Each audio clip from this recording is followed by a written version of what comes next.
Bueno, ya tenemos nuestro modelo y hemos planteado un sistema de ecuaciones para encontrar los coeficientes de dicho modelo. Lo que sigue entonces es resolver dicho sistema de ecuaciones. Para esto se puede utilizar cualquiera de los algoritmos tradicionales para resolución de sistemas de ecuaciones lineales, que ustedes ya deben conocer. Pero en este caso, si utilizamos la matriz de autocorrelación, podemos aprovechar que esta matriz es simétrica y Toeplitz para resolverlo de una forma muy eficiente. Esto es lo que hace el algoritmo de Levinson-Darwin, que resuelve el sistema de una forma iterativa. Para esto comienza inicializando una constante E0 como R0. Recordemos que R0 es la autocorrelación de la señal con desplazamiento a cero. Esto es lo mismo que el producto interno de la señal consigo misma y equivale también a la energía de la señal. Entonces vamos a fijar un orden máximo P y luego vamos a iterar desde 1 hasta P. De manera que en cada iteración I, este algoritmo nos va a devolver I coeficientes que corresponden a un sistema de orden I.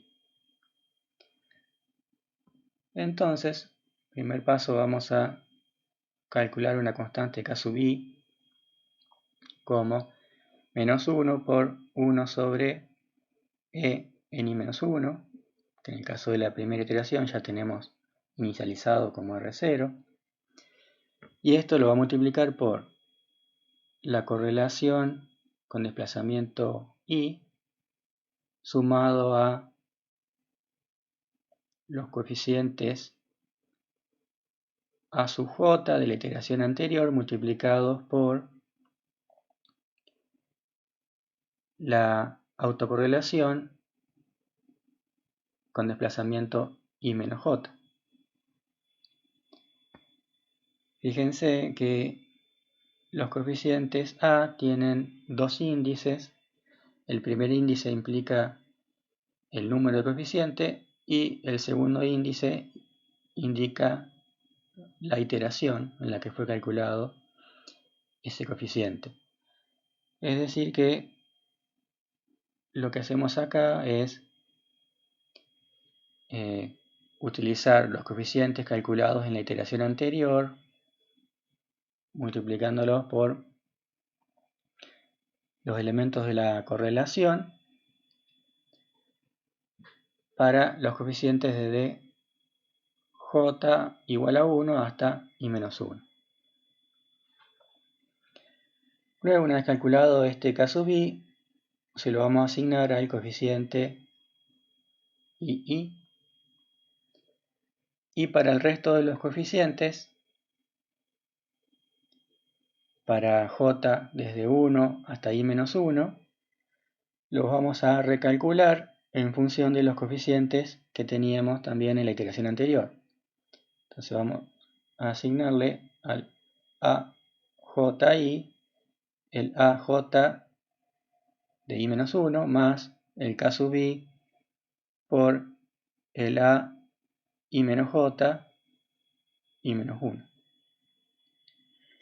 Y luego vamos a recalcular el E sub i como E de i menos 1 por 1 menos K sub i al cuadrado.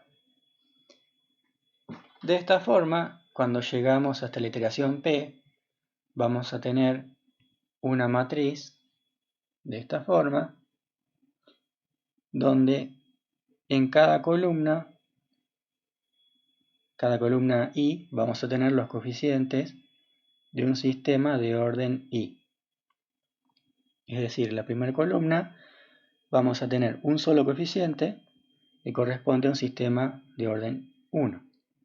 En la segunda columna vamos a tener dos coeficientes solamente que corresponden a un sistema de orden 2.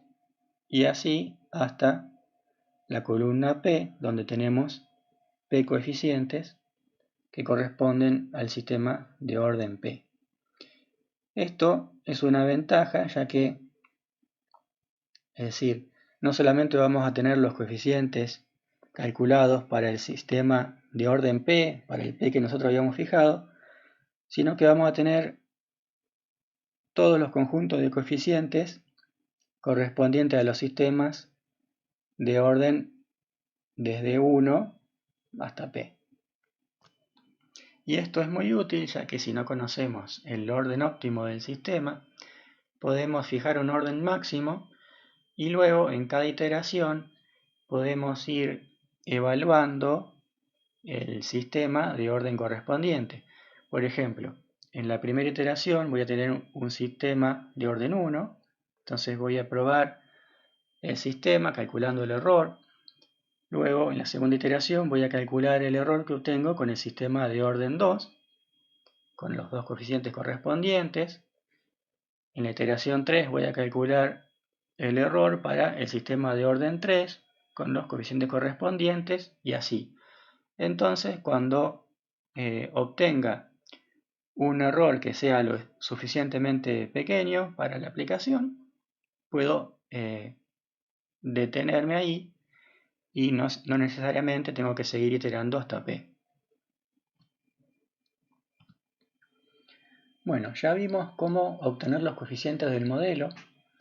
Ahora volvamos a considerar el modelo autorregresivo completo, donde tenemos una constante de ganancia G multiplicando a la entrada UDN, la entrada en el instante actual, que era, ¿se acuerdan que esta parte la habíamos descartado hasta ahora? Entonces, el paso siguiente es determinar el valor de esta constante G. Para esto tenemos que tener en cuenta el tipo de entrada. Por eso nos vamos a centrar ahora en una aplicación en particular, que es el procesamiento de la señal de voz. Ya vamos a analizar más en detalle esta señal en una próxima clase. Por ahora, solo nos basta saber que en la voz podemos distinguir dos tipos de sonidos o fonemas. Por un lado, los fonemas sonoros, como las vocales, y los fonemas sordos, como la mayoría de las consonantes. En el caso de los fonemas sonoros, la entrada al sistema, que en este caso es el aparato fonador, es de tipo impulsiva. Mientras que en el caso de los fonemas sordos, la entrada se representa como en ruido blanco. Entonces, ahora para determinar la constante de ganancia, vamos a considerar este caso de una entrada de tipo impulsiva. Es decir, que vamos a darle como entrada a este sistema un impulso. ¿Bien? Es decir, que hacemos que UDN es delta DN. Y como sabemos, si el sistema está en un estado inicial de reposo, entonces la salida, cuando le damos como entrada un delta DN, va a ser la respuesta al impulso HDN. Es decir, eso que tenemos acá. Ahora, si multiplicamos esto por HDN a ambos lados y sumamos para n, tenemos esta expresión. Sumatoria para n de HDN por HDN menos la sumatoria para n de HDN por la sumatoria de K de A sub K por H en n menos K más la sumatoria para n de HDN por la constante G por el delta de n. Ahora bien, ahora podemos reacomodar estas sumatorias. Podemos poner esta sumatoria para n dentro de la sumatoria para K. Y como A sub K no depende de n, nos quedaría de esta forma. Y de la misma forma, la constante G, que no depende de n, también la podemos sacar afuera de esta sumatoria y nos queda así.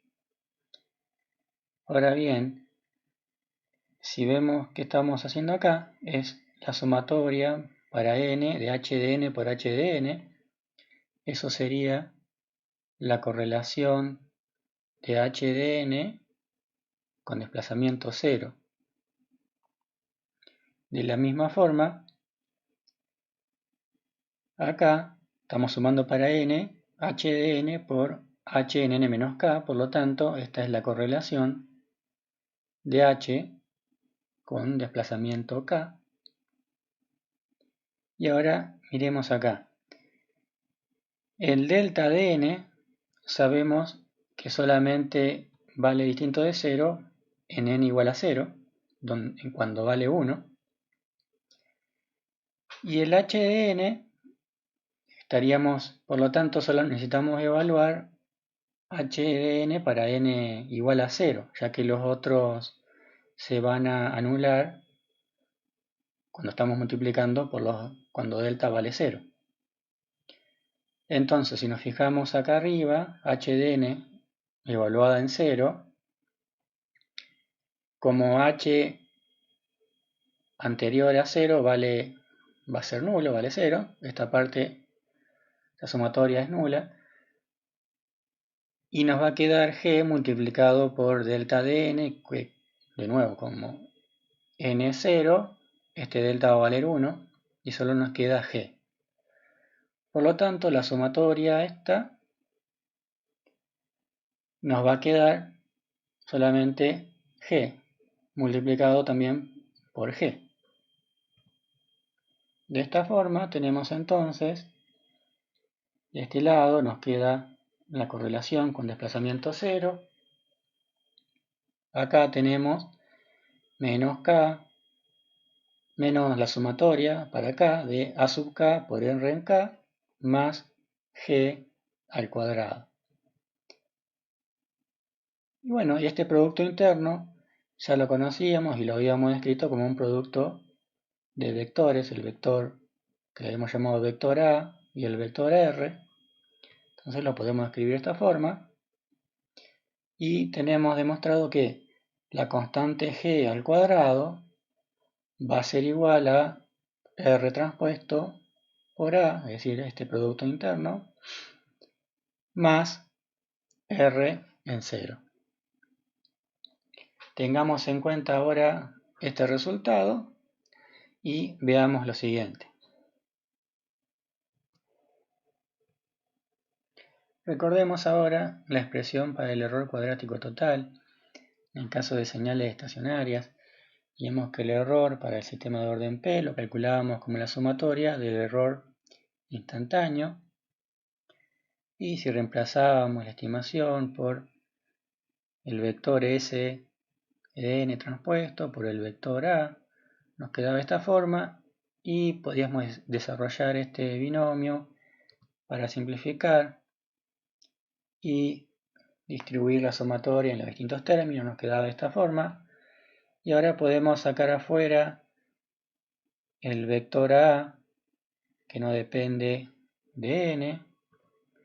Nos queda de esta forma. Y recordemos ahora que la sumatoria para n de S en n al cuadrado, que sería lo mismo que Sn por Sn, sería la correlación de S con desplazamiento 0, es decir, R0, escalar.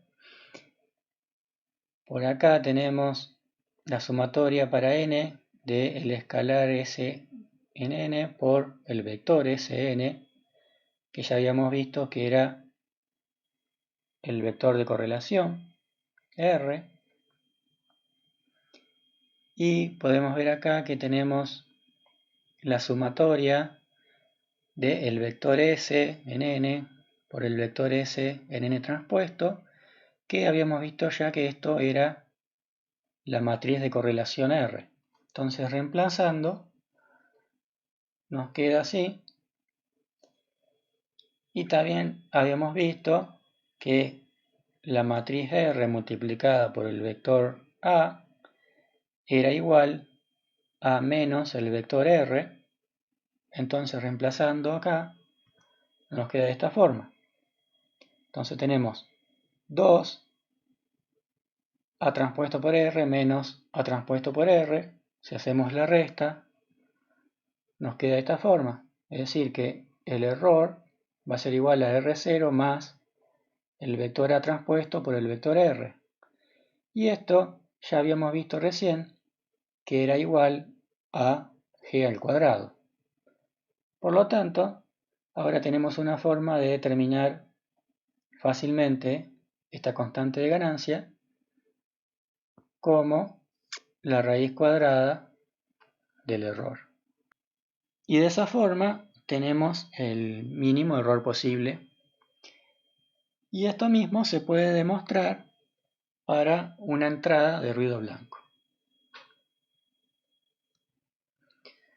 Una característica muy importante que hasta ahora no hemos tenido mucho en cuenta es el orden del modelo. Obviamente queremos elegir el orden que nos dé el menor error posible. Lo que sucede es que el error decrece monótonamente a medida que aumentamos el orden. Entonces surge el problema de tener que decidir cuándo dejar de incrementar la complejidad del sistema. Es decir, a mayor orden, mayor la cantidad de parámetros y mayor la complejidad del sistema y mayor la cantidad de cálculos. Entonces necesitamos alguna forma de encontrar el orden que nos dé el mejor compromiso entre el error y la complejidad. Para eso vamos a ver dos métodos. El primero de ellos se llama error de predicción final. Este método define un error normalizado B sub P, es decir, el error normalizado para el orden P lo va a definir como el error obtenido para el orden P dividido por la autocorrelación con desplazamiento cero, es decir, la energía de la señal. Y luego se define un umbral gamma y se va a incrementar el orden P hasta satisfacer esta inecuación. Es decir, B sub P más 1 debería ser menor que B sub P. Es decir, que a medida que aumentamos el orden, el error normalizado debería reducirse. Por lo tanto, el gamma que vamos a fijar va a determinar cuánto más pequeño debe ser el B sub P más 1 comparado a B sub P para dejar de incrementar el orden. El problema que tiene este método es justamente que tenemos que fijar este parámetro gamma. Por esto vamos a ver otro método que resuelve este problema.